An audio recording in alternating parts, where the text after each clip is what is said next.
Thank you. Thank you. Thank you. Good evening. I stand before you as the president of National Action Network. We do not endorse candidates, but we report where candidates stand on criminal justice, economic empowerment, health equity, and other issues. On one side of this race is Donald Trump, a fellow New Yorker I've known for 40 years. Only once in that time, did he take a position on racial issues. He spent a small fortune on full-page ads calling for the execution of 5 innocent young teenagers. Well, I'm gonna bring them out in a minute, and you'll hear from them tonight.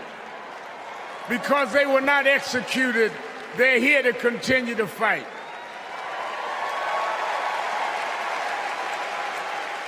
But it was there that I saw Trump love to fan racial flames. On the other side is a woman that I've walked with in Selma, Alabama to commemorate the 59th anniversary of Bloody Sunday. Kamala Harris spoke to me that day about unity and passing bills. All I ever heard from Donald Trump was how he can get an advantage. I see one candidate who wants to protect the right to vote, while the other has tried to cook up 11,000 votes in Georgia. I see a candidate who, with Joe Biden, brought leaders to the White House to confront violent hatred, running against a man who said neo-Nazis in Charlottesville were fine people. I see a candidate who has sought to reform and uphold the law, and a man who wrongly assumes his mugshot appeals to black Americans. I worked with Kamala Harris. In every job she's had, she has consistently committed to making government work for those of us who've been disadvantaged. All Donald Trump has been consistent about is making himself richer and sowing division to get that done. This man sat right here in Chicago a few weeks ago, refusing to apologize for claims that migrants were taking black jobs. Well, in November, we're gonna show him when blacks do their job.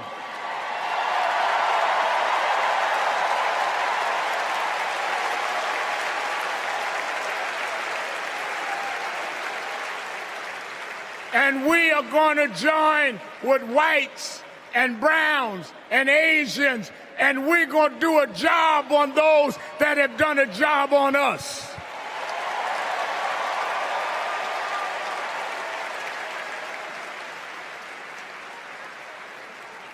Tonight, we are going to realize Shirley Chisholm's dream.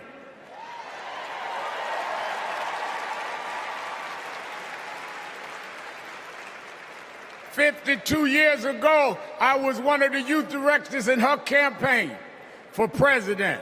And 52 years after she was told to sit down, I know she's watching us tonight as a black woman stands up to accept the nomination for President of the United States.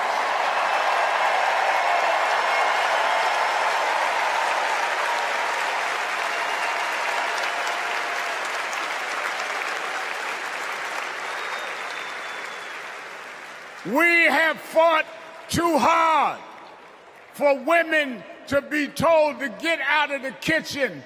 We are now on our way to the Oval Office. We won't go back.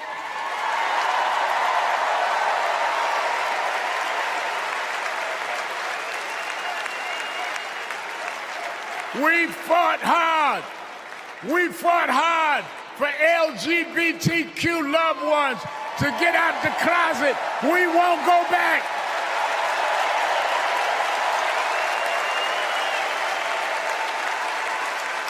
We fought hard for the right to choose, the right to education.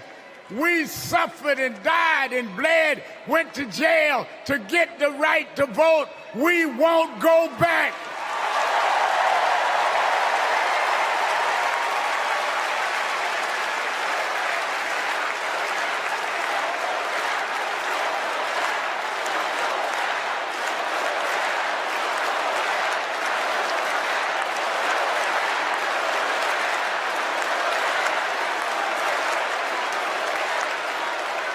So we must be committed, no matter how the Supreme Court tries to roll back on civil rights, no matter what the amount of money they have.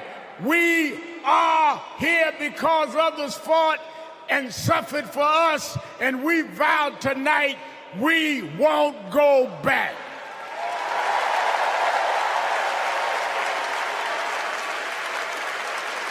This November, we will go forward to fulfill the promise of a just and fair nation.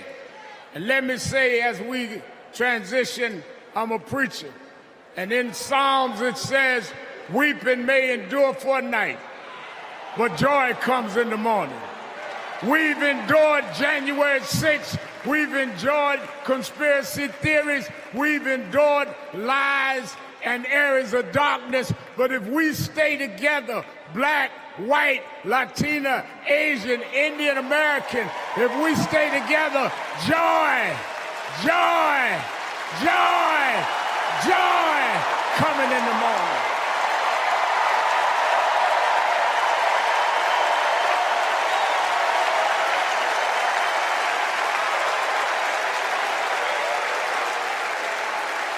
I want